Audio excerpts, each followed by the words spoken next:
कसैले मुस्कुराएर हेर्नुपर्छ, माया नै बसे जस्तो ठान्छौँ। कसैको पहिरन देख्न साथ यस्तो र उस्तो भन्न थाल्छौँ। विदेश भन्न साथ पैसाको बोट जस्तो, सस्तो पाउन साथ केही न केही खोट जस्तो। हामीलाई धारणा बनाउन त कसले पो रोक्छ र? यसै गरी हाम्रो बारेमा पनि यहाँहरूले केही धारणा बनाउँदै हुनुहुन्छ वा बनाइसक्नु भएको छ भने पनि कृपया पहिला हामी कहाँ आउनुहोस्, जहाँ छ अत्याधुनिक ब्याङ्किङ, जहाँ छन् युवा जनशक्ति, जो आफैमा सबल र सफल ब्याङ्क हो र जसको पहुँच सुगमदेखि दुर्गमसम्म छ। त्यसपछि सेवा सुविधा बारे थाहा पाउनुहोस् अनि बल्ल धारणा बनाउनुहोस्। राष्ट्रिय वाणिज्य ब्याङ्क, तपाईको आफ्नै ब्याङ्क। आफ्नो भनेको आफ्नै हुन्छ।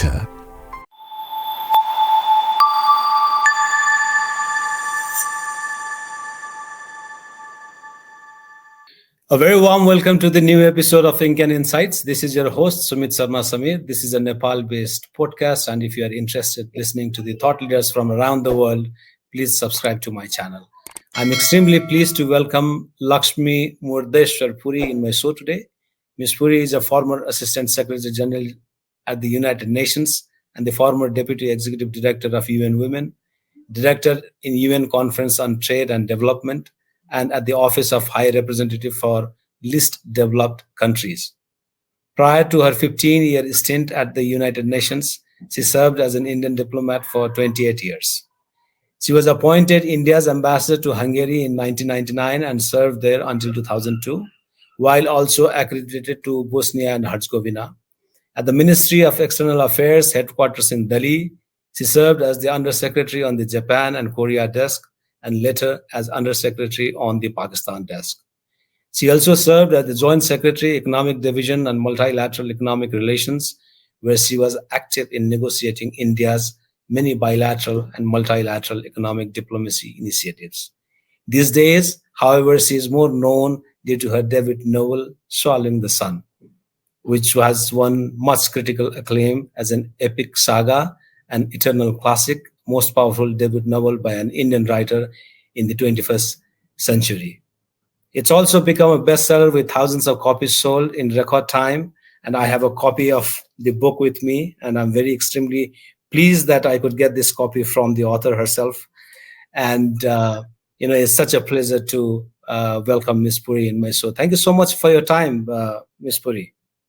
It's a pleasure to be in conversation with you, Sumitji, and also to reach out to readers and young people in particular of Nepal. Thank you.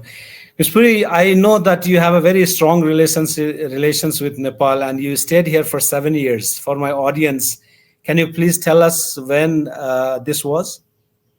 Absolutely. I spent 7 formative years of my childhood in Nepal, in Kathmandu, because my father was the legal advisor. The Indian Cooperation Mission had a legal advisor, and my father was the legal advisor to His Majesty King Tribhuvan and later King Mahindra.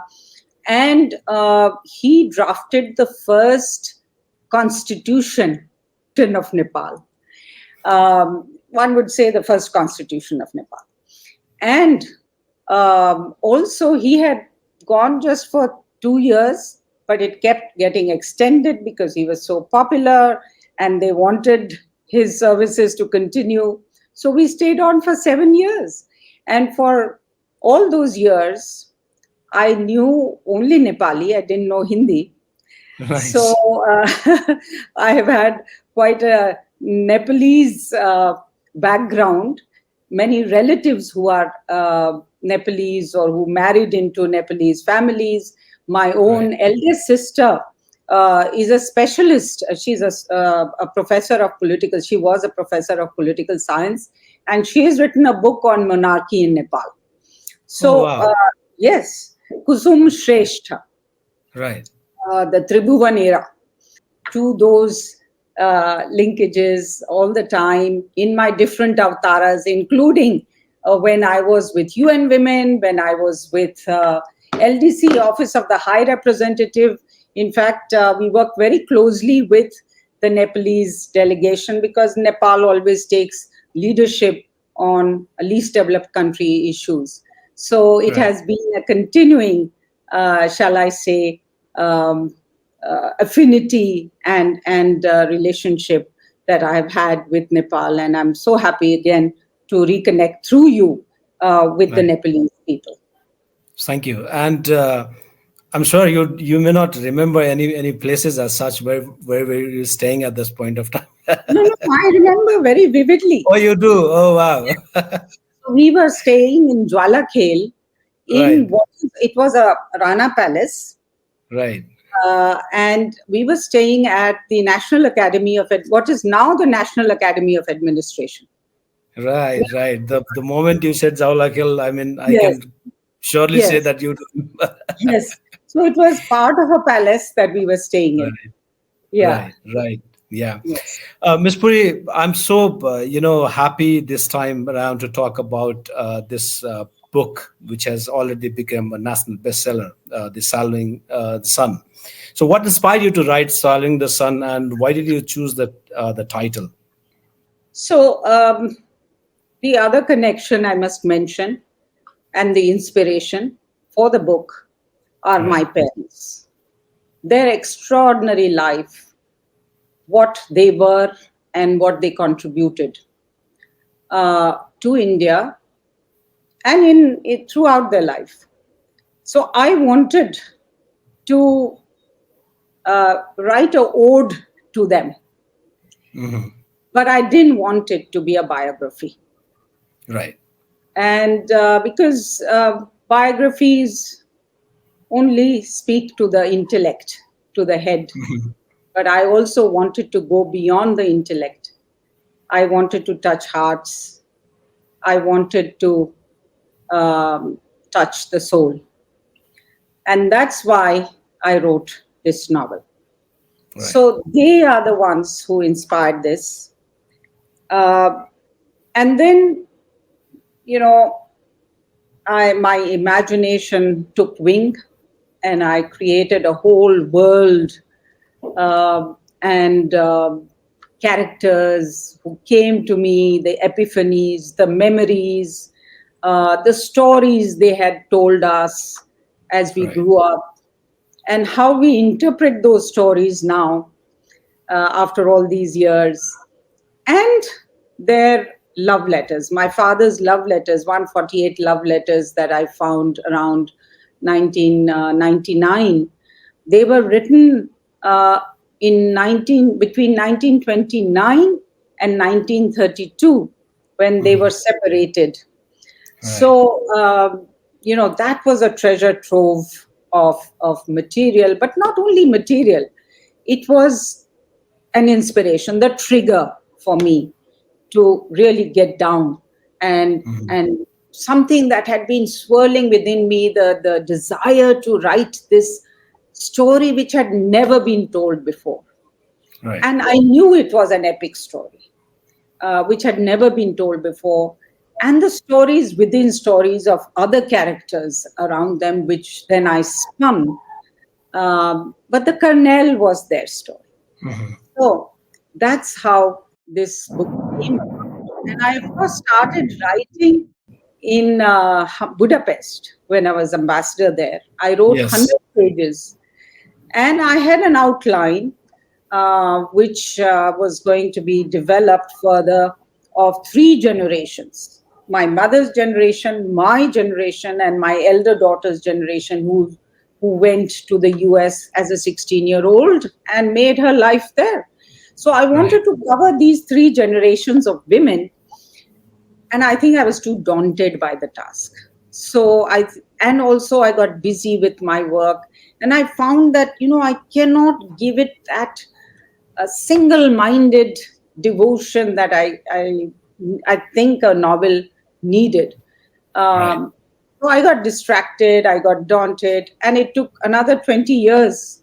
And the coming of COVID and my return to India to really finish that project. And during COVID time, I sat down, and from morning till evening, 8 to 10 hours, I would sit and write. And I wrote my original draft of 270,000 words on my iPhone, essentially on my iPhone. I use the iPad sometimes. Right.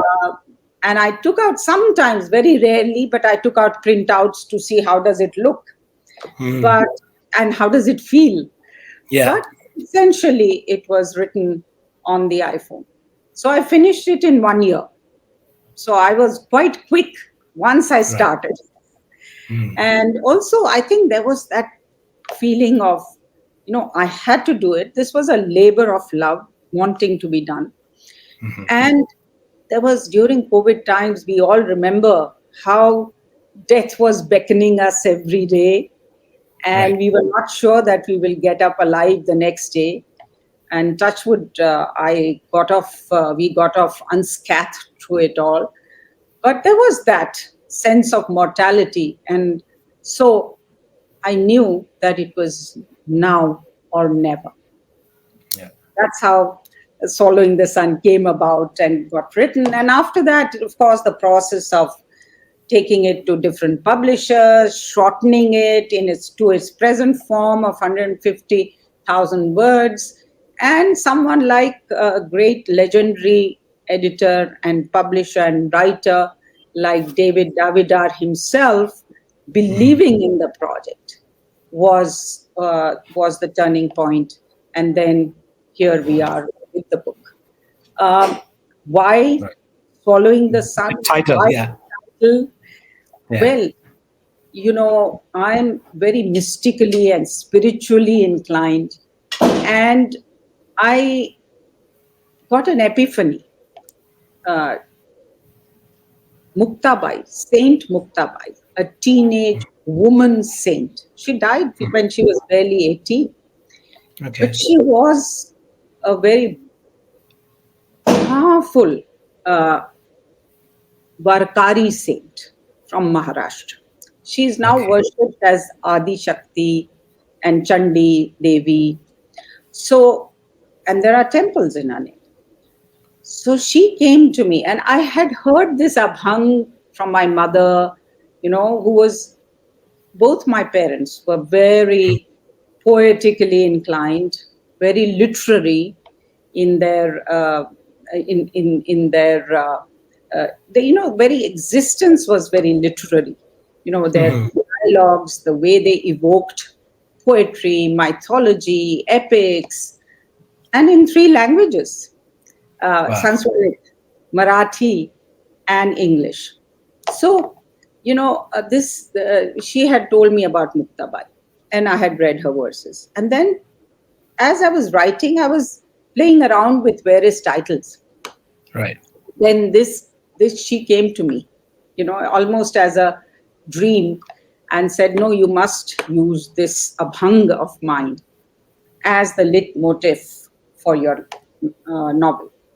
So that's how this came about. And the abhanga goes, Mungi udali akashi, tine gilde suryashi, thor navlav zhala, पांच पुत्र प्रसवला, बिंसु पाताड़ा सी जाय, शेष माथा बंदी पाय, माशी valley घार झाली, देखोनी मुक्ताई हसली. So the ant, the little ant, she flies into the sky. She swallows the sun. Another miracle, a barren woman gives birth to a son. The scorpion burrows down to the nether realms, and the snake king Shesha bows his head at its feet.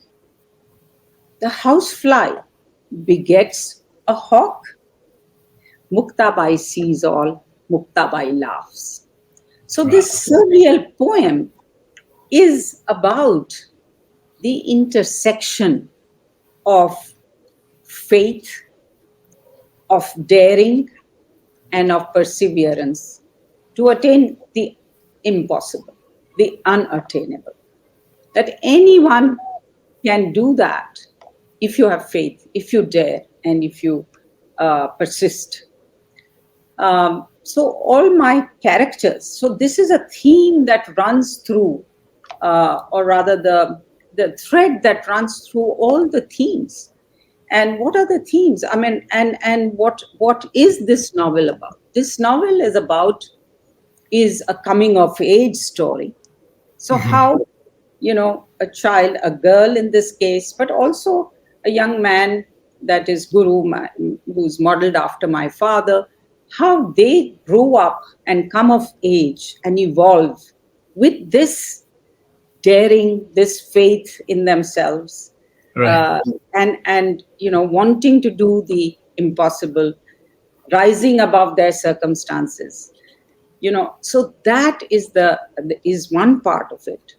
The other part of it, related to the coming of age, is how young people of that time were so magically touched by this desire to contribute to the freedom movement at a time when it seemed so impossible to throw out the oppressor, isn't it? The British rule at that time seemed so unconquerable, and yet they wanted to be part of it. They wanted to do something. And it was also a great time of civilizational reawakening. They were fired by this great civilizational reawakening, the confidence, sudden surge of confidence that happened at this time. The cultural efflorescence, much is, I'm sure Nepal is familiar with this. There is much, because there has been a connection with Bengal. Absolutely. I know Bengal and Bihar and UP. But not enough is known even in the rest of India and outside, let alone outside, because Indians writing in English, not much is known about the Marathi cultural efflorescence at that time, which became the sole force also feeding into the freedom movement and young people's participation in how it inspired them, whether it was theater, whether it was literature, whether it was poetry. So all of it is brought into this. And then so this Muktabai's Abhang also covers all of that, all is that self-realization as a theme. And then the other aspect is this, it is a grand love story, epic love story in its own. And many people have pointed out that such a grand romance has not been written in recent times and has been very well received by readers. But it's also, it seemed so unattainable at some point of time.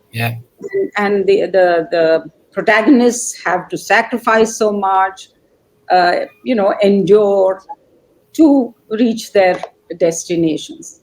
So that is the other aspect. And then there are many subplots and sub-themes which again feed into this.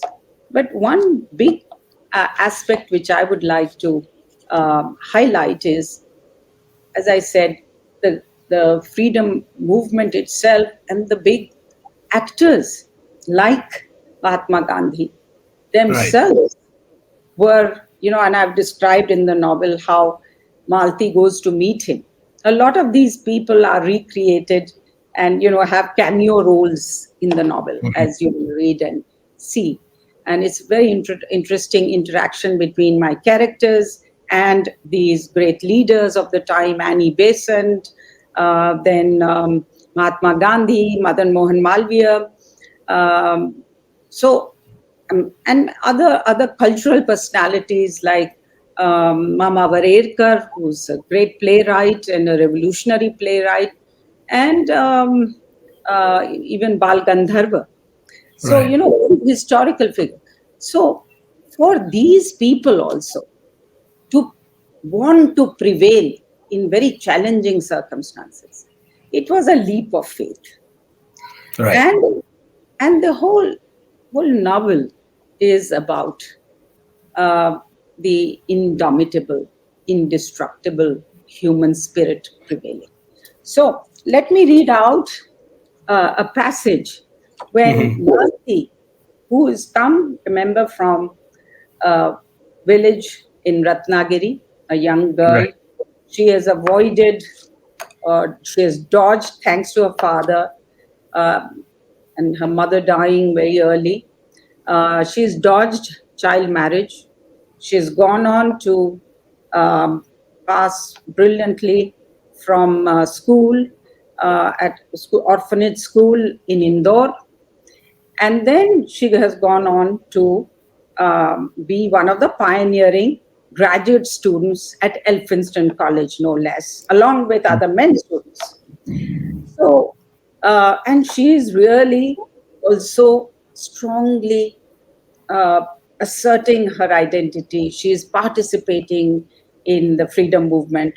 And then suddenly some shocks happen, and she's afraid that she will lose this privilege. So I Right. want to read out this passage where Malti and Kamla had come to believe that they were living in Bombay at a time when everything was being turned inside out and upside down, the improbable Muktabai way. It was as if the small, sweet Elchi bananas grew with their ivory colored, fragrant, sweet, pulpy flesh outside, enveloping their thin, yellow, blotchy skin inside. It was as if the Indian tiger had come out of the forest and sat supping with the brown coolies at the starched linen covered table in the Gymkhana Club of Bombay, being Right. served by British sahibs in red and white uniforms, doubling over to please the natives. It was as if the frail Indian ascetic, with nothing but the sword of his soul force, the shield of his khadi loincloth, and the cannon fire of the Indian masses, was breaching the iron and stone battlements of the great British Empire, riding on the waves of his tremulous voice. They cherished their freedom to become part of this miracle making, even if, as a tiny particle, they did not want to lose that privilege. Right. Very, very inspiring. Very inspiring.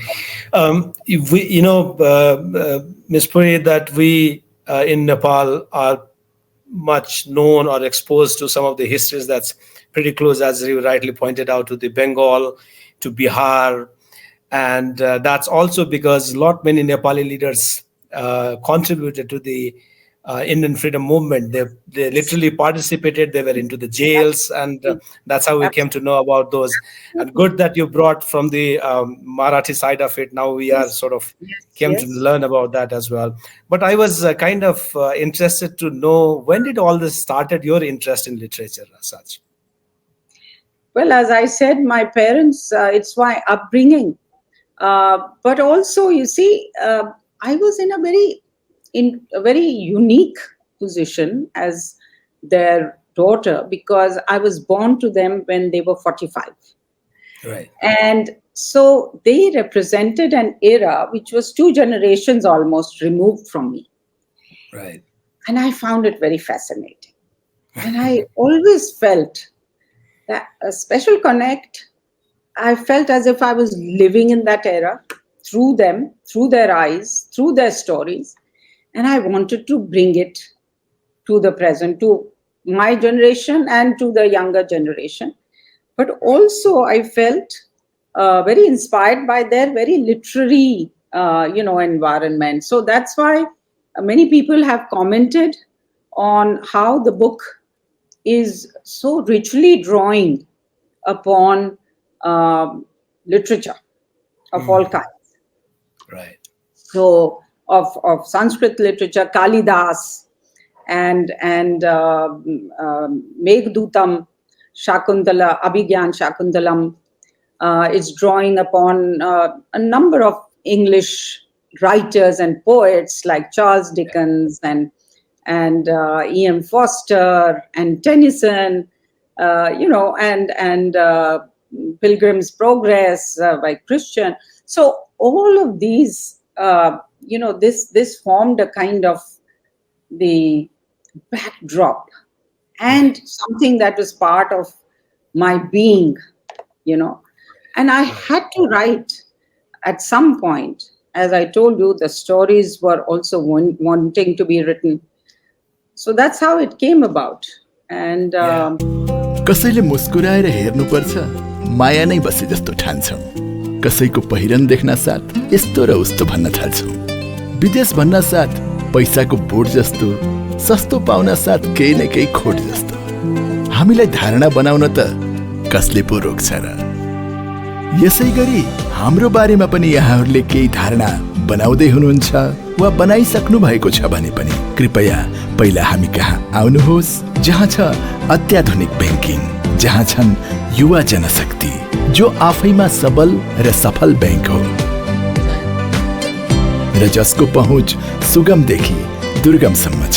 त्यसपछि सेवा सुविधा बारे थाहा पाउनुहोस् अनि बल्ल धारणा बनाउनुहोस्।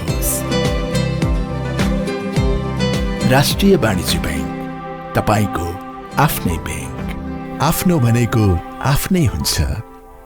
Also, I was quite struck by, as you rightly pointed out right now, is that it's a huge canvas, isn't it? It's about Indian freedom struggle, a feminist statement, and moreover is trying to instill a faith that anything is possible.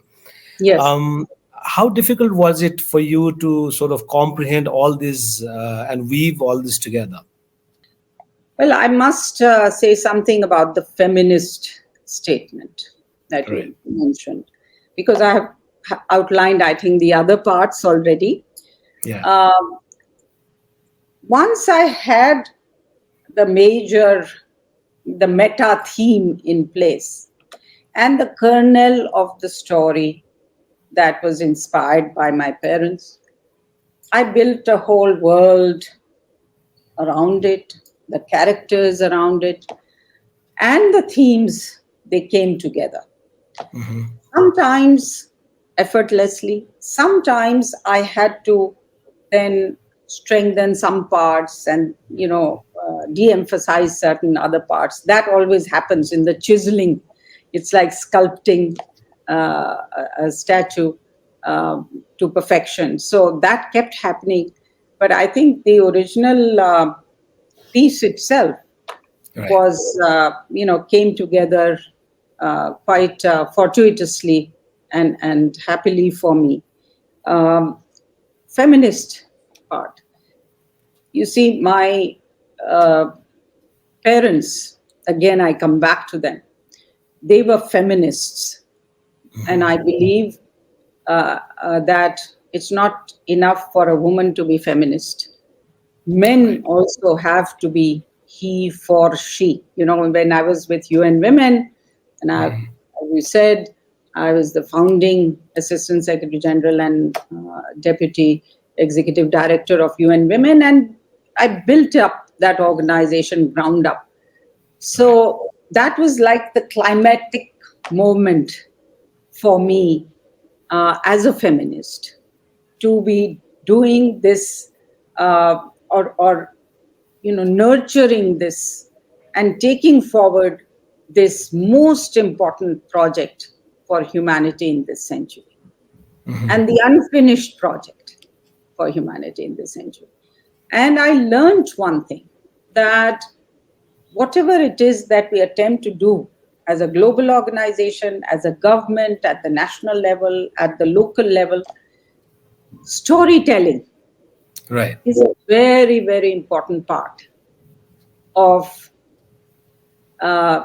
advocacy, movement building, and mindset change, which are so essential for creating the new normal of gender equality and women's empowerment.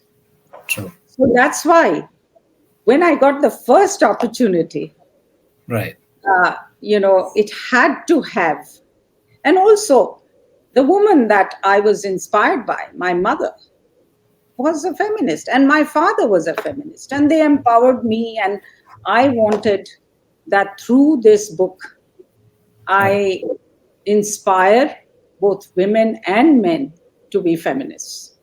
But of course, it's not a preachy book, and it's not, didactic in the sense that but it is very much, its heart is very much uh, about women's empowerment and self-realization of women and their equal rights and their right to be anything they want to be and can be. So that is something which is very much imbued, this novel is imbued with. And also, again, women's participation in the freedom movement, which are unsung. This is also about the unsung heroes of the freedom movement and heroes of the freedom movement. Yeah. So it was very much, it was actually it melded quite well one into the other. The feminist, the love story, and if you look at the love story itself, I have brought out the feminist in Guru, the lover, and later the husband, who deifies her and puts her on a pedestal. And there is a poem which I have composed, which he presents to her after declaring his love for her. He presents to her to assure her that he will forever be her worshipper. So he says, if I may read some parts of this poem, Madhumalti, you are the goddess installed in my temple's sanctum sanctorum. To the exhilarating beats of celestial drums, my fevered chanting and joyous limpid songs. You accept me as your devotee, and I pledge my whole life to you. My dreams, dreamt and undreamt, for you to see and turn into miracles. And then he goes on to say, I will in turn shield you from non-believers in your divinity. I want you to ponder on that thought. We will be iconoclasts in other ways too. Show them we can be and do anything. And then he ends with this very uplifting message. My Pancha Pran, the 5 vital life forces drawn from cosmic springs, I consecrate to you, my Devi. Let the Spirit divine and merge our soul, my soul with yours, and our bodies entwine. O Madhumalti, let the beguiling veil of Maya once and for all be pierced and fall between the manifest and the truth, between the striving and the attainment, between the worshipper and the worshipped, between me and you. Wow. So this becomes a kind of, and then later he presents this in a birch bark, written on birch bark paper, and he presents it to her, and she says, this is your promise to me. This is your oath of allegiance to me, okay, as a worshipper.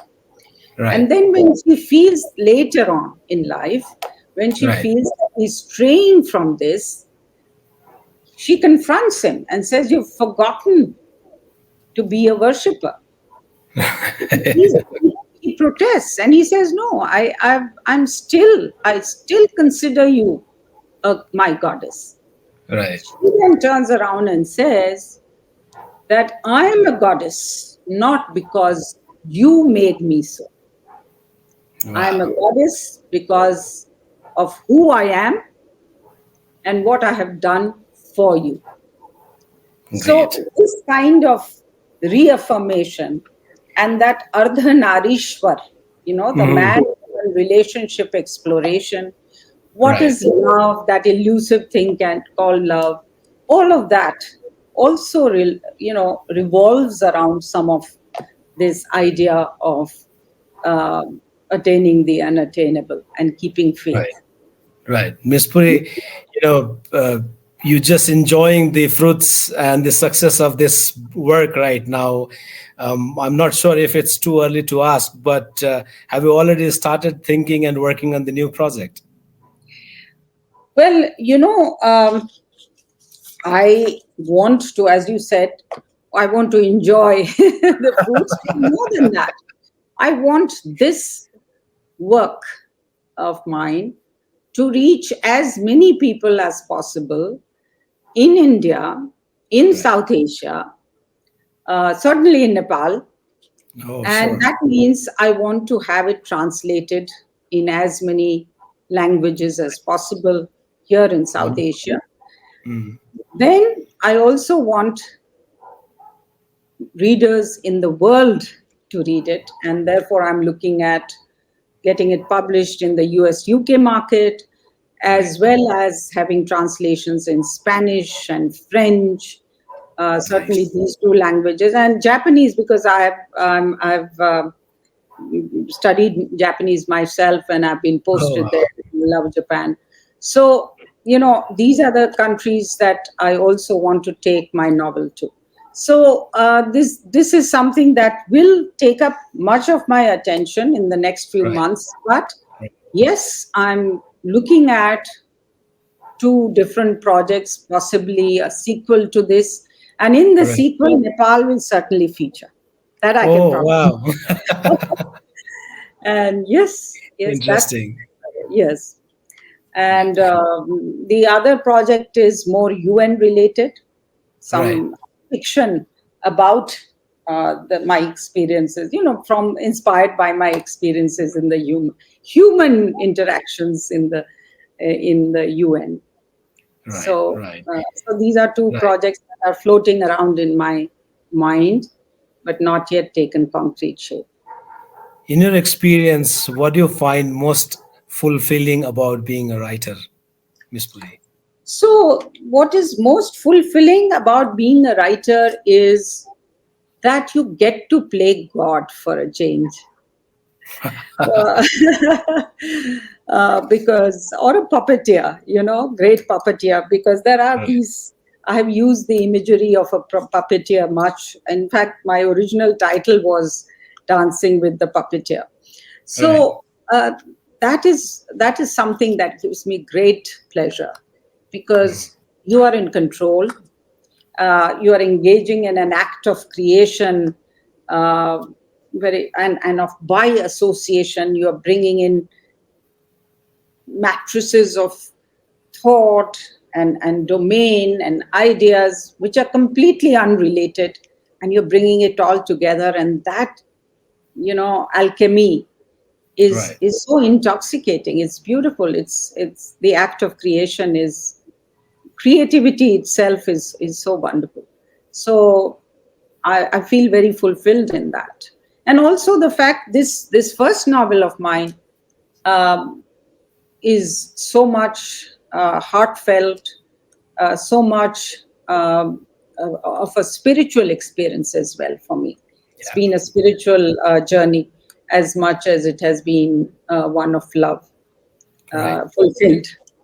Right. And it's very close to your heart, I think. Yes, it's very close to my heart. So I if you will permit me, I want to also bring to you, I know I've perhaps brought some poetry which I have written, but a lot of poetry which I have used is, as I said, from Sanskrit and also Marathi. Marathi poetry at that time, it was, as I said, the Renaissance, poetic Renaissance, also literary Renaissance, theater. And so I would very much like to recite some of the poetry, if you permit me. Please, go ahead. In original Marathi. And I think a lot of it you will understand, because there are Sanskrit words and words that are common in Hindi and Nepali also, I think. But I will also translate. Please. So there is one poem which I have, I've woven these poems into the waft and weft of the novel, and to really illuminate, the truth, illuminate the emotions, bring forth the emotions, and highlight um, aspects which otherwise, remain camouflaged in prose.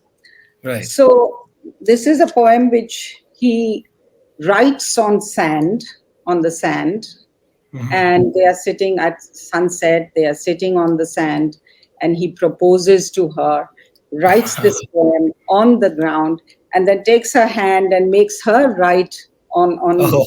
overwrite it, and also recites. So this Okay. is this my father used to recite one poem every evening to us whenever Oh, he wow. could. Yes. And he had a different tune, and he had a book of poems which he has consecrated to me. First he did it to Malti, then he gave it to me. Later on, your turn came. 1983. So he had a different tune for every poem. Right. So this was a poem called Prem Lake, and this is in the first page of this book, Yeah. Prem Lake by Balkavi. So it says, मेघांचे करि भूर्जपत्र धरुनी अस्तांचली प्रत्यहि स्वर्गीचे नवलेख कुमकुम रसे ती सांध्य देवी लिही रात्रि शांत गभीर अंबुनिधिचा आनील पृष्ठावरी लज्जा लेख लिही विकंपित करे ती तारका सुंदरी सारे ते मग लेख तुच्छ गमती चित्ताची आलोचनी तिचा अक्षय लेख एकच उभा मी मग्न पारायणी. Wow. So I didn't understand it, but I could feel it. yeah. But some words, if you listen carefully, Yeah. Sandhya Devi, Yeah. Yeah. Few words. Yeah. Of course. Yeah. Vikampita Kare, Lajja Lekh. Yeah. So there are many words, I'm sure, which are, Yeah. relatable. For sure, yeah. Holding the birch bark of clouds in her hand, the glorious sunset as a perennial witness grand, her pen dipped in the red sap of my love infinite, the evening goddess writes a new missive exquisite. With enchanting shyness, her cheeks suffused, my beloved rests her lotus head on my chest bemused. She creates our love epistles mystique in the poetic language of her breaths unique. Wow. All those other lyrical outpourings magnificent in my heart's eyes seem so trivial and insignificant. For I am the sole, rapt, and discerning reader, vernal, in the universe of this, my beloved's love letter eternal. Wow. So this is, and then there are poems that are invoked, that are sung and recited by my characters to reflect patriotism. Vadhude tara gruhacha bhintichi unchi kiti manmana na hi shiti. So Madhav Julia. So different poems, the great poets of that time, or to the fisherman's love song, आला खुशीत समिंदर त्याला नाही धीर होडीला देईना ठरू होडीला देईना ठरू ग सजणे होडीला बघतो धरू. So this is the romance of the waves with the little boat. What I'm enjoying, Miss Puri, right now is different facets of your personality itself now. So these are the many gems, poetic gems, Right, transliterations that are right, embedded in this novel, and I hope my readers will enjoy reading both the original to the extent that they can understand, but right, also the transliteration. right, right. Any advice to new upcoming young writers? Well, I'm humble enough to say that with just one novel, debut novel that has been launched, I'm not in that kind of a situation to give advice. But of course, I can share my experience, which I have already shared in a way, which is that, there is a story. Those who are novelists, I've written other books which are non-fiction. I've contributed to Mhm. other non-fiction books, but I'm now talking about novelists. There is, I believe, a story waiting to be told in all of us. Yeah, And if you feel that it has to be told, if you get that urge, that inspiration, you should go forth with it, and don't wait for 20 years like I did. Don't get distracted by life. Life right. happens, stuff happens with work, with family, get distracted. And in fact, it was my husband and my sister and brother-in-law, who, by the way, my sister worked very closely with me in, Mhm. translating, and also the translating the letters and transcribing the letters, because these were, falling apart, and they Right. were very faint. So they needed to be transcribed first, then translated in the case where they were in Marathi. Mhm. Most of them are in beautiful English, but some of them were in Marathi. So, I think writers need to, um, get over that temptation to put off, Mhm. put off getting down to write. So get down Right. to write. And also, I think what is important, as I have found, is to do good research. Some of it will be beforehand. Some of it will come up as you are writing, and you say, "Oh, I need to check this." So Right. you do research on that. So in my case, because it is a historical, fiction to some extent, it's also a contemporary fiction, by the way. Yeah. Yeah. So you need to do research as you go along. You also need to do research, and then you draw upon memories. In some cases, how memories trigger off ideas. The plot comes to you, triggered off by memories. I see I see a photo. I saw a photo of my mother, Mhm. coming out of, after coming out of the Ganges in Banaras. There are 6 chapters on Banaras, by the way, Right. which I know is sacred to the Nepalese also. Yeah. And there is a scene in my novel, and there are some, turning points, narrative uses of also all of this. So I had seen just this photograph.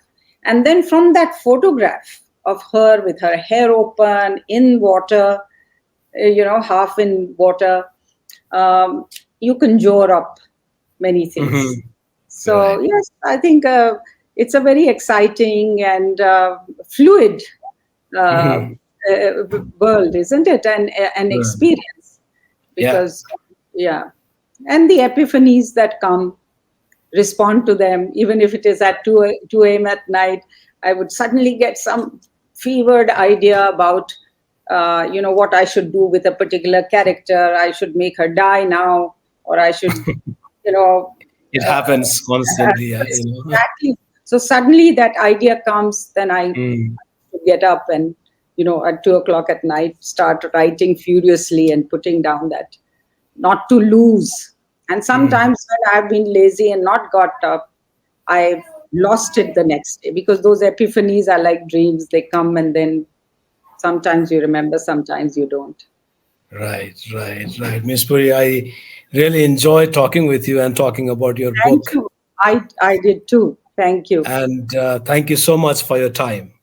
Thank you for having me on your podcast, and I hope my Nepalese friends, particularly young people, I want to say this, Right. although I'm not young, but apart from, I'm young at heart, uh, and